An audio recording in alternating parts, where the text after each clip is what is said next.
Yeah, I'm the volleyball PA in the women's basketball.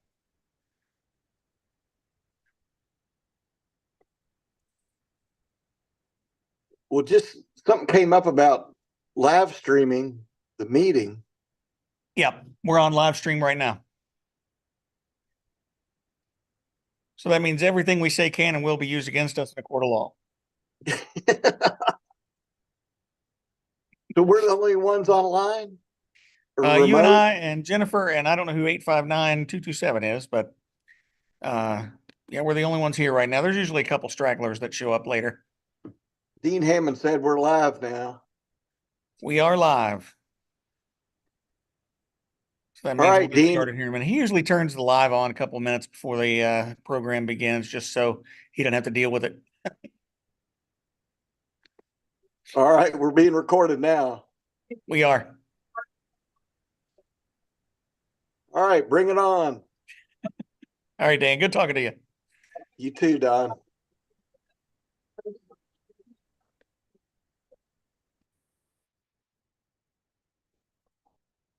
Ladies and gentlemen, we're going to go ahead and get started. Don't want to screw up your social and fellowship time, but we have a very full agenda and a lot of guests. So I thought I would take advantage of maybe getting started just a smidge early. Good afternoon and welcome. And hopefully you guys all have plans to celebrate Easter with your family and loved ones in this sunny weather. It's a little chilly, but it's at least sunny. So to start off, I'd like to invite Gary McCormick to the podium with our pledge, four-way test, and inspiration. Thank you. Let's start with the pledge, please. Pledge allegiance to the flag of the United States of America, to the republic for which it stands, one nation, under God, indivisible, with liberty and justice. Now our four-way test. Is it true? Is it fair to all concerned? Will it build on better friendships? Will it be beneficial to all concerned? Thank you. You may be seated. Good afternoon, fellow Rotarians, distinguished guests. Today is March 28th. If you have a birthday today, you share it with Lady Gaga and Rita McIntyre. On this date in 1963, Alfred Hitchcock, The Birds was released. And Rocky won Best Picture, beating out Network and All the President's Men. On this date in 1979, 3 Mile Island meltdown occurred. And on this date, on 1985, this is for Doug Flynn and our baseball fans, Sports Illustrated had a fictitious story about a Mets player named Sid Fitch. George Plimpton wrote it. Supposedly a pitcher could throw a fastball 165 miles an hour. And real Mets players posed for pictures and so forth to have credibility. The most important thing I think that occurred a couple of weeks ago in March 1933 is Kentucky was the 21st state to repeal prohibition, which I think is really inspirational to a lot of people in this room, especially Rotarians. My inspirational moment deals with encouraging people and being kind. A story about a group of frogs that were going through the forest, and they, 2 of them fell into a very deep pit. And it was very deep, and the ones up top started yelling, "There's no use, you'll never get out, just jump to your death." And they kept telling them that, jump to your death, you can't get out, it's impossible. But one frog listened and he jumped to his death.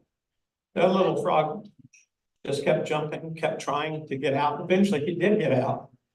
And the other frog says, "Didn't you hear us? You know, why didn't you just jump to your death?" Well, that little frog was deaf. And he thought that the whole time all the frogs were jumping up, they were encouraging him. So the moral to the story is 2 things. Always believe in yourself. And as we go through each day, let's look for ways to be kind, to inspire, and to encourage people, because we should be encouragers. Thanks.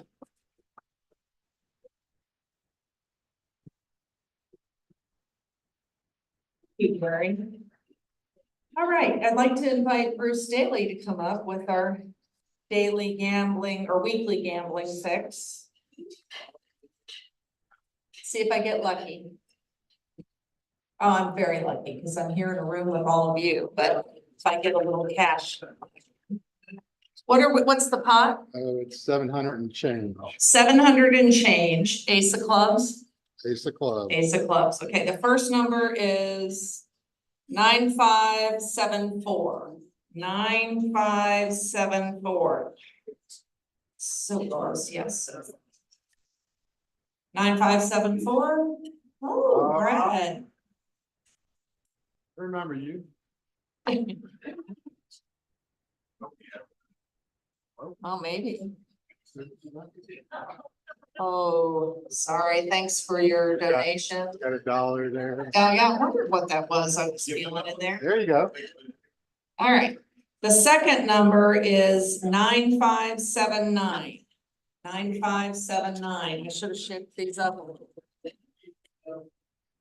Hey, John. Come on down. You feeling lucky? Yeah, we believe. Card. Any card, any card. Oh, five of Another dollar. spades, another dollar. There we go. Thank you very much. Thank you. Celebrating birthdays this week, we have Crystal Newton. Thank you, Bruce. Bill Cox and Lou Kelly. Happy birthday, Rotarians. Want to get a shout out to everyone on Zoom. We miss you and would love to see you. Hope you join us here in person sometime soon. Also, please remember to silence your cell phones and try to keep conversation to a minimum during our meeting because the voices do carry. Now with introduction of guests, let's ask Michelle Ripley to come up to the podium.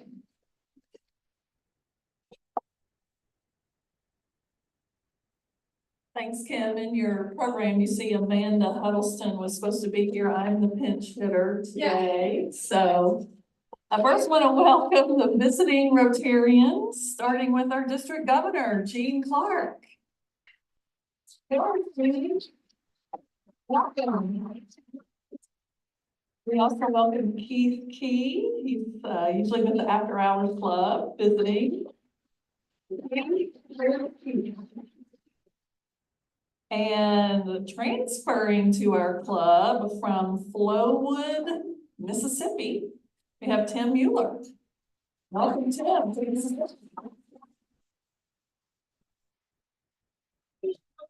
And now Brad is going to be getting his steps in and with the microphone, but let's ask Jenny Scher to introduce our first guest. Hi, everyone. I've been Stedler.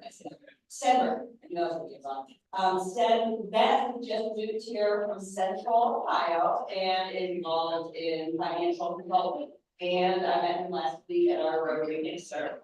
It's a very active family of Rotarians, so I'm hoping that people decide to join his family and become a member. This is very exciting, so okay. Great.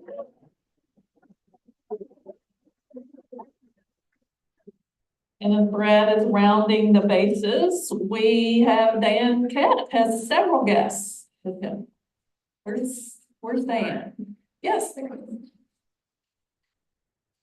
Thank you, and good afternoon, fellow Rotarians. We made a judgment on acts if I was still in fact a Rotarian, so fair point, I need to start showing up more frequently. Three guests today, three good friends. Ken LeBoy is my guest from Rumble Jockey, Free Renewal and Dumpster and it's Demolition. So he's the owner operator of that company. So and Ken will probably be a Rotarian here in not too distant future. Two other friends from Weston Christian Academy, Thad Hylock, who I know is particularly interested in things, being a former baseball player, I'm pretty close about education, and my friend and brother Scott Wells. Dr. Scott Wells is the head of school at Christian Academy, so we're all thrilled with him.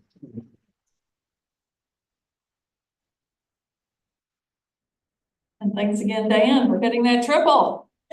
All right, are you getting tired of this now? Jerry Vandermeer, you brought a guest.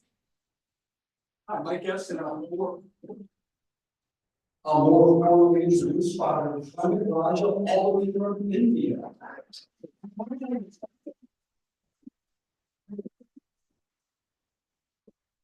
Laura Mobley Corn, you have someone welcome.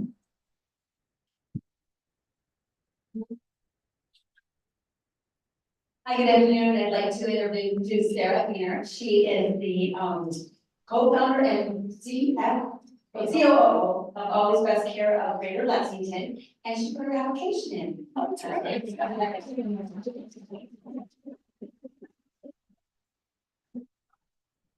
And only because I'm the one person that knows how to pronounce it, Julie Kwasniewski. Wherever you are, Julie, otherwise known as Julie Berry to most of us. Hello, everyone. I am Julie Kwasniewski, and I'm from Sharon Bradley from the Sales Robinson County office. She is the manager there, and also a board member of the Restaurants Charities. So welcome, Sharon.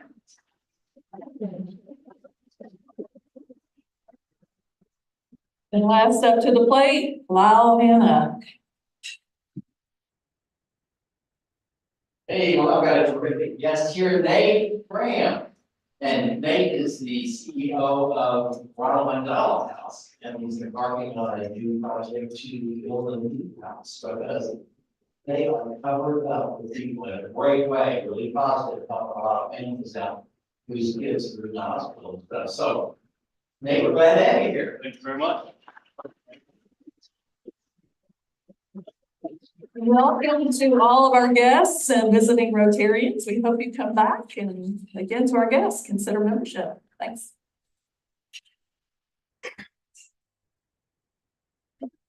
Thank you, Michelle. All right, and I won't give any more baseball info because she did great. And Eric, I love the fan support there in the front row. I'd like to invite Jerry Vandermeer to come up and have an introduction, special introduction with a little more detail of our esteemed guests.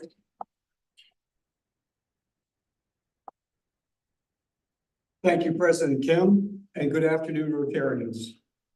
As most of you know by now, Jack McAllister has been spearheading a Rotary International grant, which will soon benefit a number of homes in eastern Kentucky with the installation of clean water resources and septic tanks. While our club has taken the lead on this, it would not be possible without the support of other clubs in Kentucky and clubs as far away as India. Flashback to 2016 and 17, when our club also worked shoulder to shoulder with other clubs in Kentucky and India on an international grant supporting the installation of smart classrooms, including computers and solar panels in Ramaswaram, India, a very impoverished area of southern India. District Governor Gene Clark was a member of our club then and very involved with 2 consecutive year grants for the project in India, which was one of our club's most ambitious undertakings ever in size and dollars. She and I had the good fortune over separate years to be invited to travel to India to personally review and participate in the celebration of the completed work there in many schools. We were graciously welcomed with open arms by everyone we met in India, visiting several Rotary clubs there and experiencing firsthand how we as Rotarians impact the lives of so many. At the time we were organizing the details of the grant here, on the other side of the world in India, a very special individual who is here today was busy coordinating the various public schools which would be receiving the technology. His name is Father Clement Raja, whom I had the good fortune of meeting at that time. He has been a Rotarian now for 10 years. Ordained in 1997, he is from the Diocese of Tamil Nadu, India, where he serves in many capacities as a parish priest, ministering to schools, churches, youth projects, tirelessly advocating for many essential services and needs of his people. He came to America recently in January to attend a several month-long sabbatical in San Antonio. During Holy Week this week, he decided, I need to come and see my friends and priests in the bluegrass, including Gene and myself, and we've had him in our respective homes. He loves Kentucky, and he will tell you that his blood has really turned blue. He wished to attend our club meeting today to briefly share his personal thanks to our club for our generous support for the smart classroom technology in 2016. Please join me in a special welcome of Father Flynn.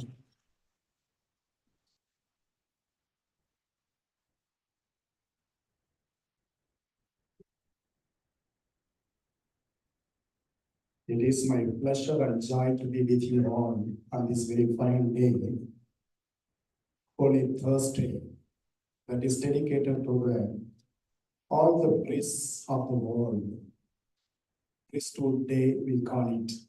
So on this very fine day, I get this opportunity to meet you all and to thank you all in a special way for all the great support and especially for the global grant that you have granted in the year 2015 when our loving friend Jerry Vandermeer was the president. And certainly with the help of the introduction, with the help and guidance of our loving coordinator, our GMD club. So I was there as the correspondent and the superintendent of the schools, wherein more than 2,000 of children from coastal regions were studying. Our schools lacked very many basic necessities, but at the same time, we wanted to give a qualified, very quality education so that our children would enjoy the partners they are enjoying in the urban cities. So we approached our friends with the help of Dr. Vijay, who is not here, but with God living together. With the help of them all, we approached the Rotary Club of Lexington. It's your Rotary. And you all came to us and helped us in a very generous way. And it was the greatest global grant that ever this Lexington had in the past. And because of that grant, we could have more than 24 schools could have smart classes. So far, our children and neither we didn't know anything about smart classes and other things. And we had solar power energies for all the 24 schools, not only for the Catholic schools, but also for the public schools, disregard of religion and caste and other things. We provided the new solar power energy for all the schools. Even now, they are working on well. The managements, the school children, the parents, and the fathers, and all other people, those who are directly and indirectly connected with the project that was supported by you, we all thank you in a special way on this very auspicious moment. And just I had an opportunity as I am here in San Antonio, Texas, doing my sabbatical renewal program. I never thought that you will be granting this chance to thank you, to meet you all in person. So you were very generous even in this situation also. It is the second time for me to come and to thank you, to be with you in your Rotary. Along with Brother Brito Silverage, social work, I came here to your Rotary in the year 2017 with Dr. Vijay and other people, friends. I had this time also, these noble chances. So, once again, I thank you on behalf of all the children, the parents, the teachers, and all the school managements, our Catholic Institute also. Let us try to continue to extend our cooperation in whatever way it is possible in the future too. Thank you and praying for you all. Thanks a lot. Once now, I want to honor your president with a Thanksgiving note and with a shawl.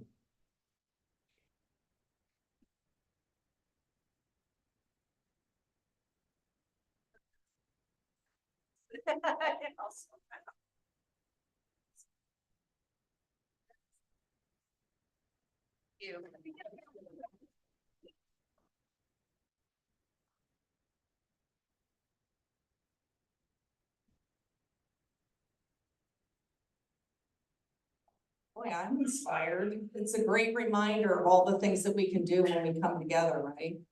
And the power of Rotary. Thank you so much, Father Clement.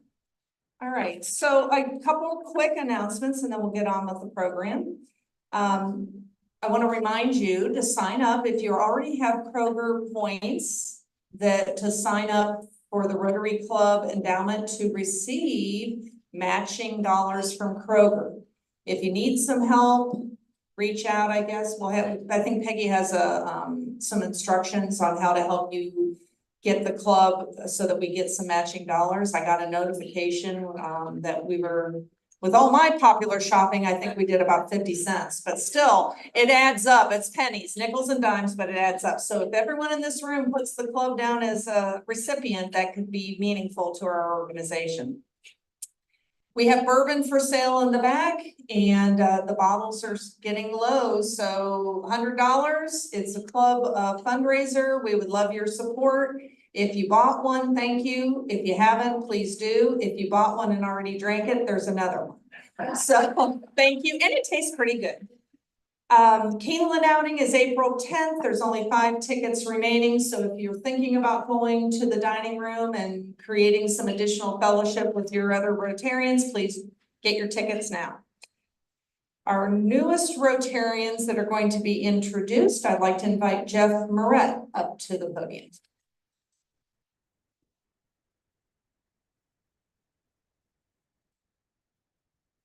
Good afternoon. I'd like to introduce Lucas McAvoy here. Lucas is a financial advisor with Alliance Financial Planning and has been with the firm since 2020. He focuses on his clients that are nearing retirement to help maintain their retirement savings and really takes pride in working with young couples starting their financial journey. He's a Lexingtonian native, went to Lafayette High School, also was a pitcher at Center College where he graduated in 2017 with a degree in economics and finance. Lucas is also a big Cubs fan. He also is celebrating 1 year of marriage with his wife, Claire, who's a pharmacist at UK in the Marquis Cancer Center, and just returned from a trip to France for the 1 year anniversary celebration.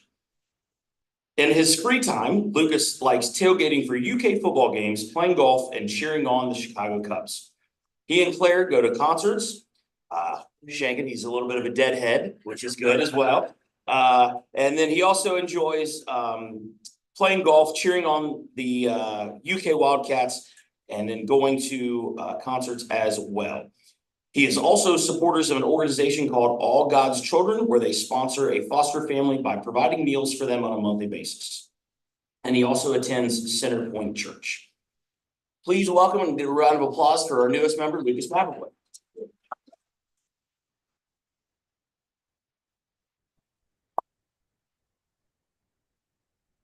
Thank you.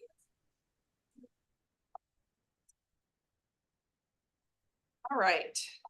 Next, I'm pinch hitting for Dylan Harper, who wasn't able here to join us today. Michael, can you join me at the podium, please?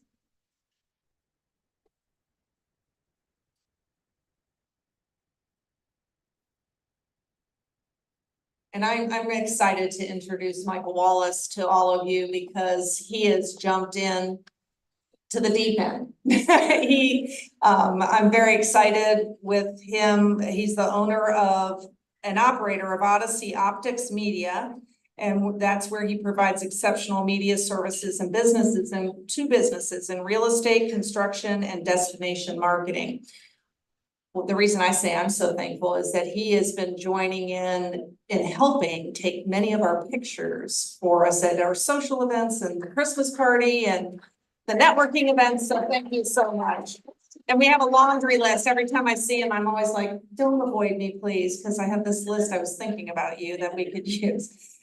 He's an alumni of Morehead State University, where he studied design and photography. And in 2017, he was selected, can't read. Sorry. Yeah, among 300 international applicants for an arts and sciences residency in Svalbard, Norway. Did I say it right? Oh, good. He spends his free time with his fiancee, Alexis Rees, coming up with new ideas for travel and hiking. He volunteered 6 months as a conservation worker in Texas and is excited to continue his service back home here in Kentucky. Without further ado, please join me in welcoming Michael Wallace.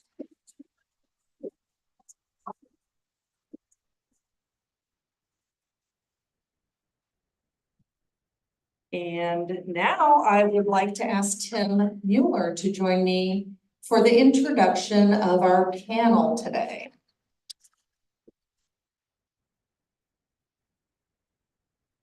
Thank you, President Jim. Appreciate all the baseball references today. As many of you know, it is a very special day in our country, as it's the opening day of the 2024 Major League Baseball season. So, and being a guy that has worked in baseball for almost 30 years, it is my pleasure to introduce our panelists here today. Doug Flynn, former Bryan Station High School, 3-sport star, played 11 seasons in Major League Baseball with the Cincinnati Reds, New York Mets, Texas Rangers, Montreal Expos, and Detroit Tigers. Flynn won 2 World Series titles with the Reds and a Gold Glove for the New York Mets. Flynn was nicknamed the glue of the Big Red Machine. His post-baseball career consists of working as a banking officer for Central Bank and broadcasting college baseball for UK on the SEC network. As many of you know, Flynn also worked in radio and TV for the Reds beginning in 2013, and he and Jeff co-hosted Reds Weekly, a magazine-style show for 8 years on Fox Sports Ohio. Jeff Piecoro, former UK wide receiver, has been in television broadcasting since 1985. Piecoro started at WTBQ TV in 1985 before leaving for WLEX in 1990. Piecoro started working for Fox Sports in 1995 and began a 24-year run on the television broadcast team of the Cincinnati Reds. And as I mentioned, he and Doug also hosted the Reds Weekly for 8 years. Piecoro is a sports director at WTBQ and has been Tom Leach's sidekick as the color analyst on the UK Sports Network for football since 2000. Fellow Rotarians, please help me welcome Doug Flynn and Jeff Piecoro.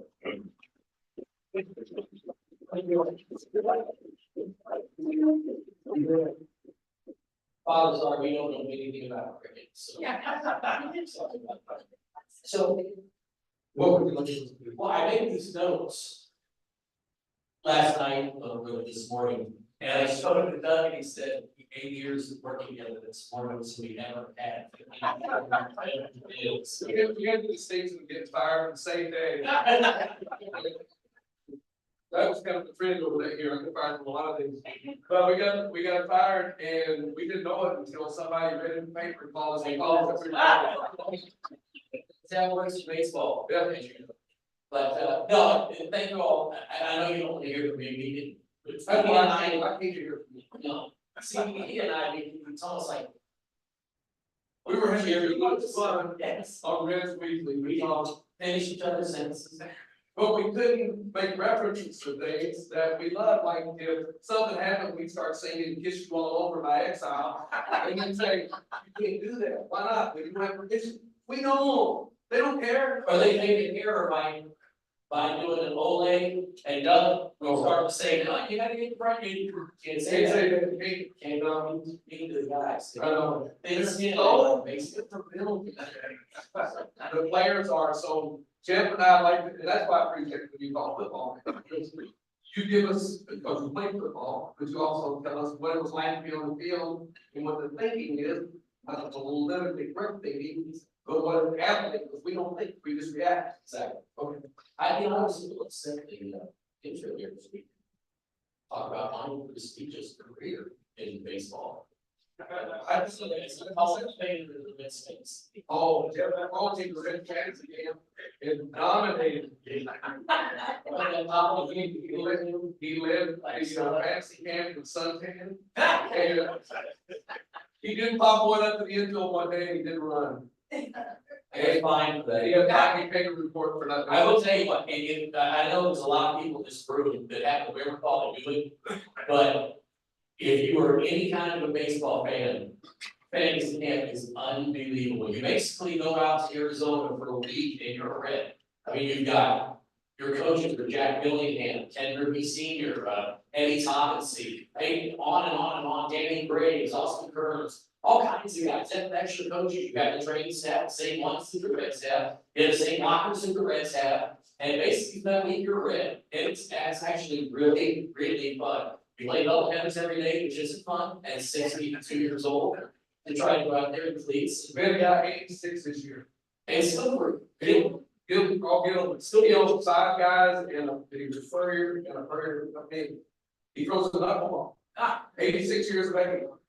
and But he pitches every day. it doesn't matter what your ability level is, they'll find a home for you. Although we do have a few that come out there and think they're gonna make the playoffs. That's true. And there are some women, who come out playing as well as guys. All right, enough of that. Let's talk a little bit about this team now. Right. It's a little bit different than when we were there. This team, this is our third season, not doing it anymore. They really changed over. The only real thing that's left is David Bell. I have a question. Yeah. How do you start off the year when you've got 6 utility players that are gonna play? So first of all, you go out, you've got 7 infielders that you don't know where to play, and then you go out and you sign 3 more infielders. Then you got opening day, who's pitching the guy who only pitched an inning in the third all last year. But you've got all these phenoms that are supposed to be so good, but they're not getting in the lineup. Then you got a guy who's the leader of the team, who's gone from India. Both leaders of the team, so you're trying to get rid of, and you don't know, but now he's gonna have to play because your best player got hurt in spring training. That's shoulders. So this is why we can't do the show anymore, because we were saying this kind of stuff. So those are gonna play third base, it's such a business. So we took several ways. I don't say, oh. There you go. So we're going, what's gonna happen, you know what, that's why I got with the first. Frankie Montas is a guy that got into the Yankees last year. He had surgery on his arm. He was 160 games. He only played 162. Spring training issue, pitched 5 games. He's got a 5.39 earned run average. He's probably the best of the starters. That's good. That is not good. And he's all over the place. Yes. Third, McClain had shoulder surgery. Freedom broke his wrist. Freedom broke his wrist for baseball. So you're down those two, the ED suspension, Nick Lodolo, was the pitcher they got, he was an ACC pitcher of the year, second pro, he's left-handed. He broke his tibia, he hit it back, he's, sore. Yeah. You're not. Now, Cal Daniels one time went to the Reds and said he couldn't play, he said, why can't you play? I slept on my pillow, I it hurts. Yeah. And that's what you deal with down in Major League Baseball. There's a whole lot different, but you know, today is opening. I remember my first opening. Go ahead, Bill. So, 1975, I wasn't supposed to make the ball what's club. the very good team in 75? Oh, we'll get to the glue story in a second. All right, let's do that first, get on the way. So Jeff called me the glue. Well, here's how that, did any of y'all see the t-shirts and glue, everybody? He sells them. Oh, just like sells labels. No.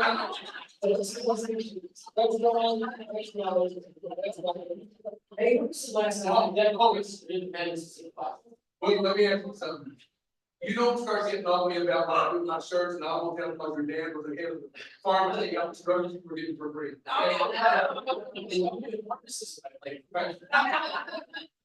So, I had introduced the starting eight one time tonight, right? And so there were Piecoro, King Griffey, Joe Morgan, the starting in grade 8, they called them. And I was feeling kind of risky, so I looked out of the room with about 500 people as I played until the most overrated group of players in history of the game. And everybody. And it's a crazy going with this. And I said, well, let's just do a little history lesson. In 1970, Those guys over there got people on. In 72, they got people on. 73, the best field, they didn't even get the World Series. So Country Boy made the team in 75 and won the World Series. Next year you come back, well, Country Boy's here again, win the World Series again. Then in 77, you trade the World Country Boy, you don't play again. And I dropped the mic. So somebody back in the hall said it was blue. So we have these shirts and stuff made up, said induction in blue 1975, 76, but all the proceeds go to Hope Memorials, military charity. So we've had a lot of fun with that. And someone said, well, who named you that? I'm thinking, I did. My favorite story about Doug when he was traded, and if you get, if you get it from him, it's the G rated. But if you get it from the guy that he sat next to him on the bench, I can't say half the words that he says, have it, that would be Piecoro. So, they're playing the game, Pete's sitting on the bench, and I'm saying, finish the story. I'm saying, Pete's playing third base at Riverfront Stadium. In the Riverfront, the dugout was real close to third base. You all been up there. So you can see Pete talking to the dugout. It's very animated. June 15, 1977. The inning's over with. Pete comes in, sits down beside me, and passes me on the left. I'm gone, Garden. Yeah. I said, where we going? So you want to be going? So I'm thinking, we're going to go to the next city. So which one? He said, you're going to the Pets. I said, really? Who won? He said, Tom Seaver. And I said, straight up. And he said, nah. He said, two or three other guys. It was Pat Zachary, Stevie Henderson, and Danny Norman, who taught my only prospects, and Pat Zachary was co-rated the year before. And so, for Pat Seaver, from somebody I didn't see, I don't know. Tom Seaver came from Cincinnati, because they don't get them. He's only no hitter. And his catcher was Johnny Bench, you may know who it was. Remember? Anyone? Bill Plummer. So just nice. Who we just lost. Yes. Next year will be the 50-year anniversary of our World Series in 1975. Can you believe that? 50 year, I was a baby over here. And the baby's gonna be 73 in a month. I want to say one thing about that. If you look at the National League Central, Cardinals got, unfortunately, fortunately for us. They're trying to get better. As long as they have Goldschmidt, Arenado in the lineup, they're gonna be really good. Pitching's their question mark. They're not that Sonny Gray. Cardinals are gonna be the Cardinals, but the really thing I want to talk to the Milwaukee in Chicago. They're what, 8 miles apart, hating each other, Cubs and Brewers. So Craig Counsell has been the Brewers manager for a long time. The Cubs said, we need a manager. So they made him the highest paid manager in all of baseball by basically stealing him from Milwaukee and bringing him to the Cubs. I don't think that's gonna go. So I asked you, Craig Counsell was a nice player. Doug, which you don't know, was a coach and manager in minor league baseball with the Mets system. He was manager of the year. Why didn't you stay in the net? Do you realize what these guys are making now? Now, the minor leagues are not making it either. They are now. It's just a difference. My first year in minor leagues, I made $500 a month. Today, a minor league player minimum is $26,000. So they get paid, and that's just at the lowest level. So from $500 a month to $26,000. And I loved it. And I was thought, all right, I want to process to work my way back to the big leagues to maybe coach or manage. But Mr. D called me to get off our good. You know, I'm home every night here, so I love it. Let's see how. The crazy thing is this, he always tells this great story, and I'll let him tell us in just a second. But he always said to me, it's not the superstars making, and back then $1 million was a lot of money. It's not me and Johnny and Tony making $1 million kills you, it's the guys on the bench. Nowadays, not back then, because now it's still now. 750,000. 700, so the last time that they. My minimum was 16,500 individuals. So he plays a lot, was 75 or 76. Way more than 70. Okay, so 75 he plays in part of the big red sheet, and he has to go into the GM after the year, and they say, you tell the story of when Bob actually won. How much is it gonna take? So I made 16,500 my first year. Oh, how much? 16,500. 1975, that's good. Yeah. He was not 350. Yeah. So then the minimum went from 16,500 to 19,000. And so the Reds came in the middle again in 1976. So 76, I had a little better year, played a little bit more. And now I go into negotiated contract. You didn't have an agent. So I walked in Mr. Wagner and Dick Wagner, someone you may remember, Mr. Wagner, what's it gonna take you to play this year, son? I need $25,000. Okay. 23,000, no. I said $25,000. $23,000 for double. Okay. All right, $23,000. And that's called the minimum win again, the Reds for that cheap. He said, you just got an extra 10,000 from winning the World Series. And I said, I earned that. No, that's the way the Reds used to do it. So they owned you for 6 years. And while they had you didn't have an agent, you pretty much do whatever they want you to do. But you know, it's so much different now. I think players at one time, we didn't have any power. Then we stuck together through the strikes, especially the strike of '81. And it wasn't about salary. It was to keep free agency alive, make sure that our retirement was good, and to try to take care of the players who retired 50s and the 60s and even before us. Because the guys were getting nothing with them. And there's so many ball players getting older now. I was lucky, I only had 2 injuries in 14 years of playing pro baseball.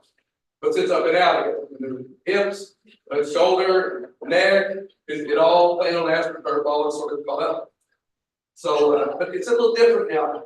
Today's opening day. I remember sitting there leaning like this and looking out over, and there's 50,000 people playing the Dodgers. And I played every spring training game that year. Had 90 at bats in spring training. That's a lot. You normally get 30 or 40. I had 90. I think what happened, they put me in and I started playing good, and they said, keep them in until they start playing bad. And then let's keep. So 3 days before we broke camp, we're playing the Tigers. And Steve Hamilton, I don't know if y'all remember Steve, was over at Moorhead. Steve played for the Yankees, playing the NBA. Steve comes up to me and says, well, he goes, you made the ball up. I said, Sparky didn't tell me I made it fly. He said, oh, he probably won't tell you. So he didn't tell me, I just didn't go home. So now I'm leaving, and I played everything, so now I'm leaning over, and Pete sitting there, we've got a good picture of him, Pete looking out, all 50,000 people. And Pete looks over and he says, this is gonna be the first game you ain't played in a while, is it? And I didn't realize that when the season started, those 8 players were gonna play. So they were called the grade 8. What was that song? You can say. Yeah, sorry. I got my buddy Bruce Bell's here. Yeah, George Scherger named those of us that were not everyday players, he called us the Turds. the t-shirts and everything. Yeah, it says those, and it was really a term of endearment. He's all right, Turds, we'll get you running in. Turds, bad practice. But George Foster was one. Then when George Foster went to left field, he goes with the third base. We were playing in Montreal, and our record was 20-21 in 1975. We had a team meeting in Montreal. Sparky comes in, all right, all you young kids stand up. Were you out last night? We were checking, you young kids are not getting the job done. And all of a sudden, Joe Morgan stands up and says, Spartans, wait a minute, the kids are doing all right. If we're gonna win, we gotta play better. Then Pete stood up and said something. Then Johnny stood up and said something. He protected us. And then Tony Perez got up and all we could understand. Called Sparky a minor league other something.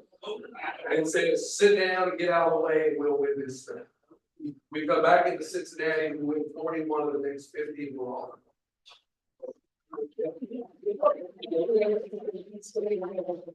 Okay, this is being great, and you did that really nice. So when we first started back in Sarasota, when I first started with the team, we were still in Sarasota. But anyway, this is the Sarasota story. So we're in Sarasota and spring training, God rest his soul,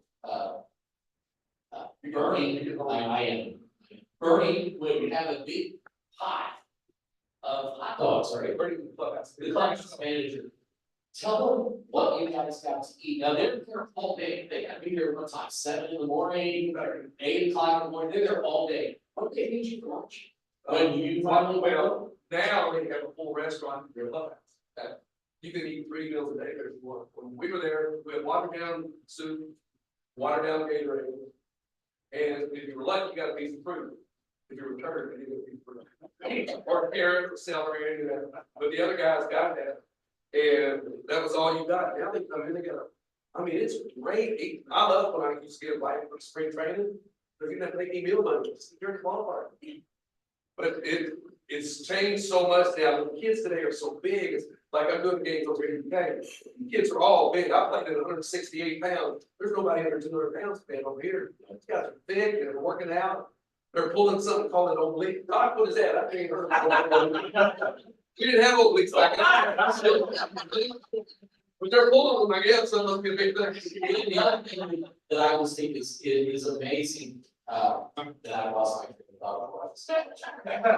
Oh, I can get to that point. So when you travel. Jefferson hiding some Easter eggs and shit. So when you travel with the team, you get on the plane and we sit down, and the first day that you leave Cincinnati to go wherever you're gonna go. Now, let's say it's a 10-day trip, if we're going out to the West Coast, it's 3 stops. Well, Gary Layhoff, who's the traveling secretary, has this little book, he has all these little baggies in them. So he walks up to the manager, David, here you go, and he gives you an envelope and sign here. Then he goes to the next guy, the next guy, the next guy, the next guy, all over the plane. Well, this is the deal like that most of you don't know these guys get. So Joey Votto makes $28 million a year. He's sitting in a seat here, comes very well. He was players got back in the day when I was it was $120 a day. You know, We didn't get there. so he give me, so Joey got $1,200, $100, $1,200. So he goes on here. That makes $20 million. Yeah, because of what he should thought about the player shooting. These guys gonna eat every day. And you know, it's hard to eat on just 28 million. So the coolest thing, I don't know, yeah, but I don't know if they allow this when you play. This is something I always wanted to ask you to talk about. Now, so if they have some of this money, the planes now, they have the seats fold down and they're pretty nice. First class, all first class seats. So as soon as we take off, and here's the other thing. You can use your phones to take off the landing. You can, there is time. No, wait, they used to take the magazines, and then the magazines that they used to have, they were in that plastic stuff. And they used to ski, they did that, especially when you were landing, guys would go on their feet, and when they hit the ground, they would slide and see how they would slide. So if you really think that your phone is gonna make the plane crash, it's not going to, they get back on sport. They would let me, so as soon as we took off, one guy was designated as the dealer, and then they have 4 or 5 guys, and the amount of money would be this high. It was amazing. Did they allow you to do that kind of stuff on the line? We did coins. Because we were making that kind of bill money, so, no, we didn't. Well, like, we used to play games like throw, to get better, throw, and if you hit a guy right here in the face, it'd be worth 2 points, if you hit the chest, it'd be worth 1 point. And if you lost, you had to go buy the other guy Gator, right? Well, they play games now in the back games, like, if you hit the one day, yeah, if you hit the ball out of the park, they told this one guy, said, he never hit a home run back. And somebody comes and said, if you hit a home run, he said, I'll give you $50,000. So they said, and he hit a home run. They told the clubhouse manager for the Mets, you lost 50 pounds, Mike Piazza told him, you lose 50 pounds, I'll get you a Mercedes. Lost 50, body for Mercedes. We were playing for Gatorade. You're looking to play his entire career since Cincinnati Revenue. Oh, last day, so last day of the season, Ricky Stowe, who's Marty's son, who's now the clubhouse manager, he goes, hey, Ricky. He goes, yeah, he pulls out a star piece, he says, can you go look my car for me? He's blocking somebody, and they moved. He goes, yeah, what is this? So he walks out there and said, his little car out there and said, this is for you, thank you. You watched my underwear for 19 years, and this is for you. B-ball, this wasn't just Jeeps. Yeah, B-ball, so the money. So, look, I know if you guys have any questions, we can answer them. Doug, we can stand here a little bit. Doug, got 1 2 minutes. So. Yes, sir. I was gonna ask you about the first celebrity opening pitch, but instead I wanna ask, to comment about one of the finest gentlemen this town has ever produced. Bobby Flynn, his possibility of, whether he broke the color guard.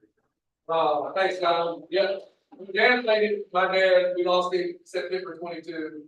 Lost mom September, December 22, so, but most everybody here knows my dad. He was wonderful, much better ball player than I was. And Bruce and I talked about it, our dads, Tommy Bell, Bobby Flynn, had a great impact on the city. And Dad, he was playing and he wanted to play on the best team in town. The best team in town, that would be the Lansing Hustlers. And so they had Scoop Brown and Bill Berry and Beaver Dam Mason, Chris Hunt. Then they got Lou Johnson and Bill White came to play for them. And everybody says, "Oh, Bobby, that's a great thing. You made him cross the color line." He said, "Well, I just want to play ball with some friends."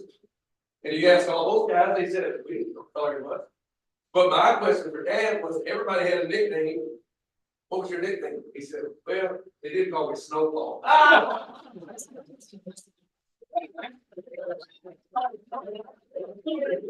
Yes, sir. Yeah, as a former Montreal Expos fan, I'm talking about this, when I lived in Ottawa, Canada, I got to watch you play. I'm sorry. I got to watch you play when you were the leader of the Bus Squad. Montreal Expos, road underrated superstar. They started making some changes out there on that ball club, and we had, when I first got to Montreal, we had a good team. We had Gary Carter behind the plate, Dylan Wally in third, Spire, me in seconds, Al Oliver, then he had Raines, Dawson, from Marty at the outfield. And then they brought in a new manager and he started getting rid of everybody, got rid of Marty first. And then they started just, they should have let that team alone, I think. Because when I got there in August of '82, we led the league in double plays the last 2 months of the season. Cardinals, I think, ended up beating South. But they should have let that team alone. It was. Don't bring up Jeff River. Pardon me? Don't bring up Jeff River. That's Pete's buddy. Yeah. Well, they are available if you have any specific questions or want to come up and chat briefly, but thank you so much. I know we could listen all day. This was great entertainment today. Thank you so much. And back with the